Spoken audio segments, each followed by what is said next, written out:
Yo, what's going on, guys? It's Houston Sports Talk back into the video today into the Houston Astros crush and shut out the Philadelphia Phillies 10-0. This game was yesterday afternoon. Just getting to it now, early on Thursday. Astros will open up a series today against the Kansas City Royals, 4-game series. It's a big weekend series for the Houston Astros, another 4-game series for the Astros as well. But yesterday, the Astros did wrap up their series against the Philadelphia Phillies, and it definitely finished it off in a good way, winning 10-0. Sure, the first two games were not the way the Astros wanted it to go. Extra innings lost 3-2. The Astros have been killed in extra innings this year. It's been a big problem. So to be honest with you guys, when it gets to the stage of extra innings, I'm not really surprised when the Astros lose. The extra innings period really kills the Astros whenever they get to it. Now, if you were to ask me, does that make me worried going into the playoffs? No, because I know the big reason why the Astros struggle in extra innings is because the other team, and I know they have this as well, but the other team has a runner on second base. And I know the Astros have that as well, but they really struggle in extra innings to bring that runner in from second base. And it's just weird. They've really struggled in extra innings this year. They've had a couple wins in extra innings, but it's killed them. But in the playoffs, it's different because you don't have a runner in second base, the ghost runner, in the playoffs. But that was a tough loss to start off the series. Obviously, Tuesday, offense couldn't get it done. Going up against a great pitcher who's had a lot of success against the Astros in Aaron Nola. And the Phillies offense was getting it going, and they won 5-0. It's really hard to win those first two games on the road in Philadelphia when Philadelphia is a good home team with their two best pitchers on the mound in Aaron Nola and Zach Wheeler. But yesterday was a complete different story. This offense got going. The pitching was amazing. The pitching was good on Monday, but the pitching was not good on Tuesday. But the pitching got better, or got back on track yesterday, and they win 10-0. This game reminded me a lot like the Red Sox game, one Red Sox game on the road. It wasn't that Red Sox game specifically Red Sox game that I am talking about was a little bit closer than this game was, but it was the game. It was on a Saturday, and Yordan Alvarez hit 2 home runs. Spencer Arrighetti looked fantastic. I think he had like 13 strikeouts in 7 innings. And then, another big storyline was Zach DeZenzo hit his first major league home run. And this is a little bit similar to that. Yordan Alvarez, instead of hitting 2 home runs, hits 3 home runs. Spencer Arrighetti, instead of going 7 innings with 13 strikeouts and giving up a couple of runs, goes 7 2/3, not giving up any runs with 11 strikeouts. And then instead of, it's not like Zach DeZenzo hit a home run in this game, but then Chas McCormick hits a home run. And I'm going to get to Chas McCormick in a bit. I think that's kind of interesting because you can talk about, does that maybe wake up Chas McCormick, but then he gets optioned to AAA right after this game. So we're going to get into Chas McCormick in just a minute. But yeah, this was definitely an interesting game for the Astros. 10-0 is the final score.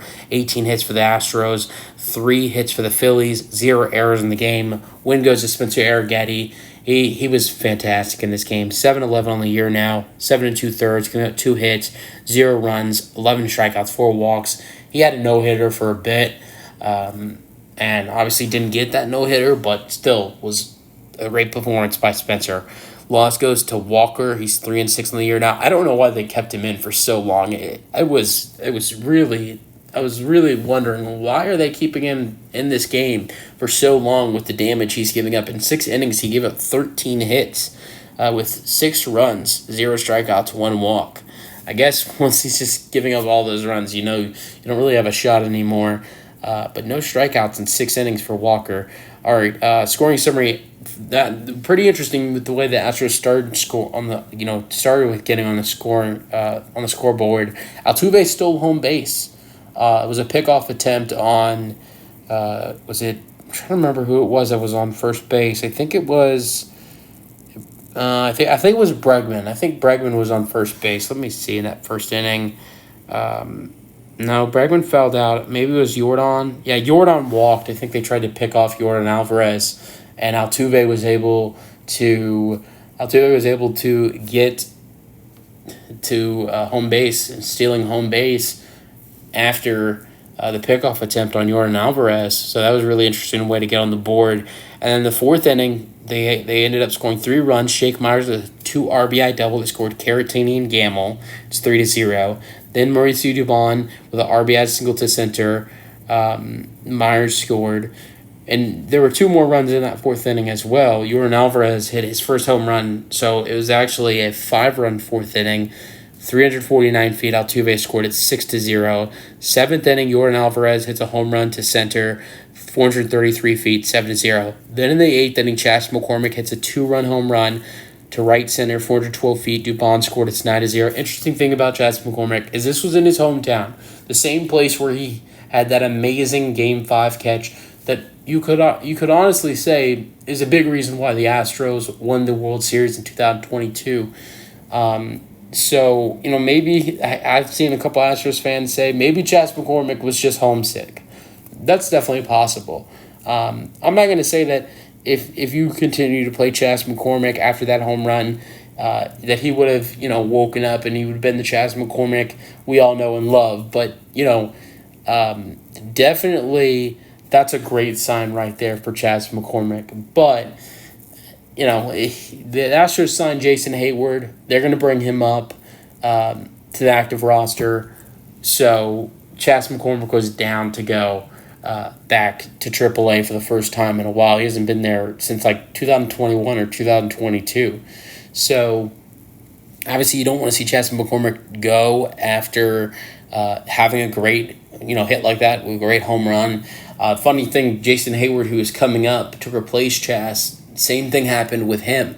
He hit like a 2 or 3 run home run with the Los Angeles Dodgers. The next day he got DFA'd by the Dodgers. So that's kind of funny right there that the two have had similar situations. And now Jason Hayward, who got DFA'd after hitting a home run, is going to come up to the active roster for someone who just hit a home run. And what's being done to Chas is exactly what just happened to Jason Hayward with the Dodgers. So then in the eighth inning, Yordan Alvarez hit a home run to center, 408 feet. It's 10-0. And that was it for the scoring. Yordan Alvarez hit 3 home runs. Altuve went 2 for 4. He scored 2 runs, double to center in the first inning, a single to left in the third inning. He also stole a base.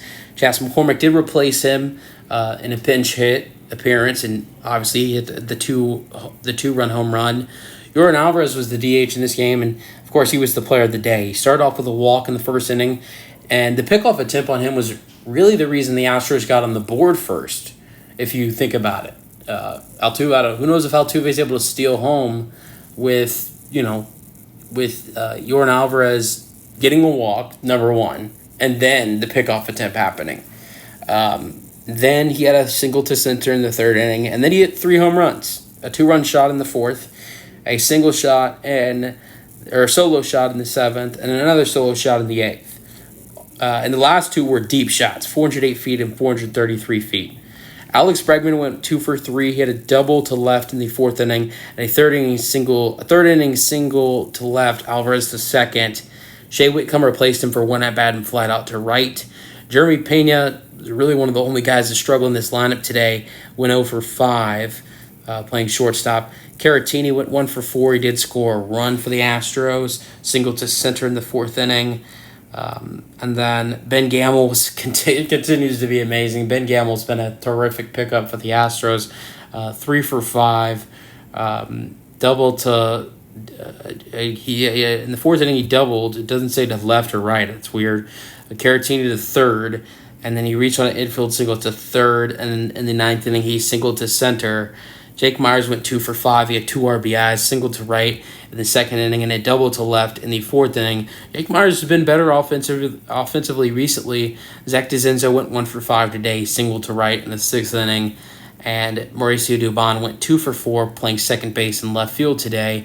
He had a single to center. Myers scored, and an eighth inning single to left, and had a spectacular catch to rob a home run in left field. So really everybody was pretty good today, offensively and defensively, outside of Jeremy Pena. Everybody else was great. I mean, even Chas McCormick was good. Or I guess you could say Shea Whitcomb, who had one at bat, didn't have a hit. But if you don't count Shea Whitcomb, everybody that had multiple at bats for the Houston Astros today had a hit. The only one who didn't was Jeremy Pena. Let me know your thoughts on the Astros winning 10-0 in the comment section, and peace out. Go Astros.